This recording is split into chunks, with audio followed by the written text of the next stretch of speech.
வினோத் வந்து is ladder is growing faster. அது அவ்வளோ ஈஸி இல்லை அவரை கண்ட்ரோல் பண்ணி திருப்பி இழுக்கிறதுக்கு. ஏன்னா அவர் ஒரு மாதிரி ஸ்பேஸ் செட் பண்ணிட்டாரு. அந்த ஸ்பேஸ், அந்த க்ரௌடு, அந்த செட் ஆஃப் பீப்புள், அது மாதிரி ஒரு ஒரு விதமா எமோஷனலா பீப்புளோடய ரிலேட்டபிளா கனெக்ட் ஆயிருக்காரு. அதனால அவரோட growth வந்து ரொம்ப நல்லா இருக்கும். அதனால இவருடைய லிஸ்ட்ல வந்து இவர் வந்து சீக்கிரமா அந்த 100th டே டிராவல் பண்றதுக்கான ஃபுல் grip அண்ட் கான்ஃபிடன்ஸ் வந்து ரொம்ப ஜாஸ்தியா இருக்கு ஓகே அப்படின்றத பார்த்தேன். அதுக்கேற்ற மாதிரி தான் வினோத் வந்து கன்சிக்யூட்டிவா நாமினேஷன்ஸ்ல பலதரப்பட்ட வாதங்கள்ல வச்சும் வரல. இப்போ உதாரணத்துக்கு கனி அந்த இடிச்சதை வச்சு ஆர்குமெண்டல் நடந்ததுல ஒரு வன்மத்துக்குள்ள இவங்களை விட வினோத் எப்பவுமே லீஸ்ட் ப்ரையாரிட்டியில தான் அந்த வீட்டுக்குள்ள வன்மத்துல பின்னாடி இருக்காருன்றது காண. அதுக்காக வினோத் வந்து கம்ருதீனோ இல்ல சபரி மாதிரியோ மறைஞ்சுக்கிட்டு வாழல. எஃப்ஜே கூட அண்டர்பிளே தான் பண்ணாப்ல. ஆமா இல்ல வினோத் வந்து அந்த நேரத்துல எல்லாரும் ஒரு சண்டை வந்தாலுமே அதை அப்படியே மறந்துடுறாங்க, அதை கடந்து போயிடுறாங்க. அதை வந்து லாங் லாஸ்டிங்கா வச்சு. அதுக்கு காரணம் என்ன தெரியுமா? அதாவது உள்ளுக்குள்ள வச்சுக்காத விளையாட்டு விளையாடுறாப்ல, வன்மத்தை வச்சு விளையாடல. அதனாலதான் அந்த இடத்துல காட்டுற கோவம் அந்த இடத்துலயே மறக்கிறதுக்கான பிராக்டிஸ் வினோத் கிட்ட இருக்கு. வினோத்தோடைய இன்னொரு ஆகச்சிறந்த பலம் என்னன்னா, வினோத்துக்கு இன்னாரதான் காமெடி பண்றோன்றது இல்ல, தனக்கு பிடிச்ச எளிதான ஆட்களோட காமெடியை ரொம்ப சீக்கிரம் பண்றாங்க. அதனாலதான் ஒரு பெரிய கூட்டம் அவர் மேல வேற விதமான ஒரு சாயத்தை பூச ட்ரை பண்ணாலும் அது பெருசா நிக்காது.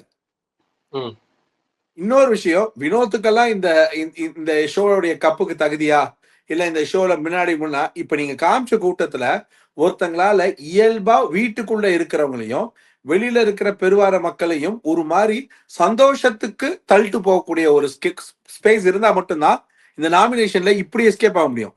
சபரிய கூட அடிச்சுட்டு தான் விட்டாங்க, சுபிக்ஷாவை அடிச்சுட்டு தான் விட்டாங்க. ஆனா வினோத்தை யாரும் அந்த மாதிரி ஒரு என்ன சொல்றது வெஞ்சன்ஸா ஒரு குரூப்பா ஓட்டு போட்டு ஒரு குரூப்பா சுபிக்ஷாக்கு கூட ஒரு பீரியட் வரைக்கும் நாமினேஷன்லயே வச்சிருந்தாங்க.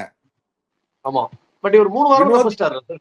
வினோத் கிட்டத்தட்ட இந்த 7 வாரத்துல பல வாரம் தப்பிச்சிட்டார். அதுவும் கன்சிக்யூட்டிவா 3 வீக்ஸ் தப்பிச்சிருக்காரு. அதுவே ஒரு பெரிய அது பெரிய விஷயம் தானே. சோ வினோத்தோடைய கேமோடைய பாயிண்ட் வந்து எப்படின்னா, அவர் வீட்டுக்குள்ள எப்பவுமே நாமினேஷன்ல பலம் வீட்டுக்குள்ள இவங்களை விட நமக்கு அவங்கதான் ரொம்ப முக்கியம்னு மிஸ் பண்ணுவாங்க. இல்லைன்னா வீட்டுக்குள்ள பெருவாரியான மக்கள் மனசை கவர் பண்ணதுனால மிஸ் பண்ணுவாங்க. சோ வன்ம குடவனுங்களுக்கே இவர் வன்மமா தெரியலன்றது ஒரு வியக்கத்தக்க ஒரு விஷயம். விழிப்புடன் இருக்கும் வியனாவுக்கே வியக்க வைக்கும் வினோத்தை தொட தோணல. இல்லைன்னா வியனா தான் எவர் டைம் வெஞ்சன்ஸ்ல இருக்கிறது வினோத் மேல. ஏதாவது ஒரு பாயிண்ட் கிடைச்சா பிரஜின் மேலையும் திவ்யா மேலையும், திவ்யாவோட ரீசன் சண்டை, அதுக்கு ரீசன் செகண்ட் லாஸ்ட் சண்டை பிரஜினோடங்கிறதால அவங்க 2 பேர் போட்டு போட்டாங்க. அதுதான் நீ சொன்ன அர்த்தம். அதெல்லாம் நீ சொன்ன அர்த்தம். ஏன்னா வந்து அந்த வீக்கெண்ட் பாயிண்ட் புடிச்சாப்ல. நம்ம வந்து இது நியாயமா எடுத்து பேசலன்னா அதாவது எப்படின்னா அவங்க அப்படி சொல்றாங்களாமா, 2 பேரும் எயிருடல் ஓர் உயிர் அப்படின்ற லெவலுக்கு அவங்க வந்து கனெக்ட் பண்ணி ரொம்ப அதுல வந்து சம காமெடி என்னன்னா, எனக்கு வினோத் சொன்னதான், நீ கொஞ்சம் அந்த கம்பியை கூட தூக்கிட்டு போயிடுமா, ஆனா நீ ரொம்ப நேரம் பேசாதமான்றதுதான். அதுல இவங்களோட கான்ஸ்டன்ட் டைலாக் என்ன தெரியுமா, 45 மினிட்ஸ் பேசுறாங்க. அது என்ன உட்காந்து எண்ணிட்டு இருக்காங்களான்னு தெரியல. கான்ஸ்டன்டான டைலாக். அவங்க யார சொன்னாலும் சரி, ஒரு பெரிய லெக்சர் 35 மினிட்ஸ் பேசுறாங்க, 44 மினிட்ஸ் பேசுறாங்க. நீ எப்படிதான் அந்த பொண்ணு வந்து அந்த மினிட்ஸ் ரொம்ப கம்பேர், ஐ மீன் ரொம்ப ரொம்ப கிளியரா வெல் அப்சர்வ்டா. அது ரம்யா ஜோ ஒண்ணு பாப்பா ஐயோ 7வது வாரத்துல 50வது நாளுக்கு அப்புறம் அவங்க ஒரு விஷயத்த கனிய வந்து கண்டுபிடிச்சு நாமினேட் பண்ணாங்க பாரு. பாரி ஆத்தி, இந்த பொண்ணுக்கு இம்புட்டு அறிவு இருந்திருக்கு, இது தெரியாம மறைச்சு வச்சு விளையாண்டு இருக்கீங்க. இந்த வீட்டுல எல்லாரும் ஈஸியா ஓட் பண்றதே கனியதான். கண்டுபிடிச்சிருக்காங்க. அதாவது அதுக்கு ஒரு காரணம் சொன்ன பார்.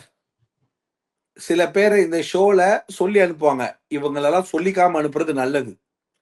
It's straight answer. Ramya Joe it's not. சரி, இனிமேல் வந்து ரம்யானே சொல்லுவோம். எதுக்கு நம்ம சில வார்த்தைகள்லாம் சொல்லிக்கிட்டு அடுத்து போயிடுவோம். ரம்யா உஷாராயிட்டாங்க. என்னன்னா ஏதோ ஒரு தப்பு பண்ணி அதை வெள்ளிக்கிழமை வியாழக்கிழமையில பண்ணா விஜய் சேது சார் ஞாபகம் வச்சுட்டு கேக்குறாரு. பட் ஏர்லி மண்டேலயே பண்ணிட்டா அவர் வர்றதுக்குள்ள அது டைலூட் ஆயிரும்னு சொல்லிட்டு நான் ஒரு நல்ல ஜோக் ரம்யா ஜோடைய ஃப்ரெண்ட் வந்திருந்தப்போ நடந்துச்சு. அவங்க ஃப்ரெண்டு அக்கா வந்திருந்தப்போ ரம்யா. அது என்னன்றது ரம்யா அது என்ன அந்த ஜோக் நான் என்னன்னு சொல்றேன். So okay. கமிங் பேக் பார்வதியோட நாமினேஷன். இங்க வந்து கான்ஸ்டன்டான டெம்ப்ளேட் இப்போ யாரு 4 பேர்னா வழக்கமா இது வரைக்கும் இருந்த பார்வதியோட சாண்ட்ரா, திவ்யா, பிரஜின், விக்ரம் இந்த 5 பேர் இனிமேல் நாமினேஷன்ல இல்லாம டிராவல் பண்றதுன்றது மெஜாரிட்டி லெவல்ல பிராக்டிக்கல் கஷ்டங்கள் ஜாஸ்தி. Yeah. இவங்க 5 பேர் வந்து 100% ஷூரா இருப்பாங்க.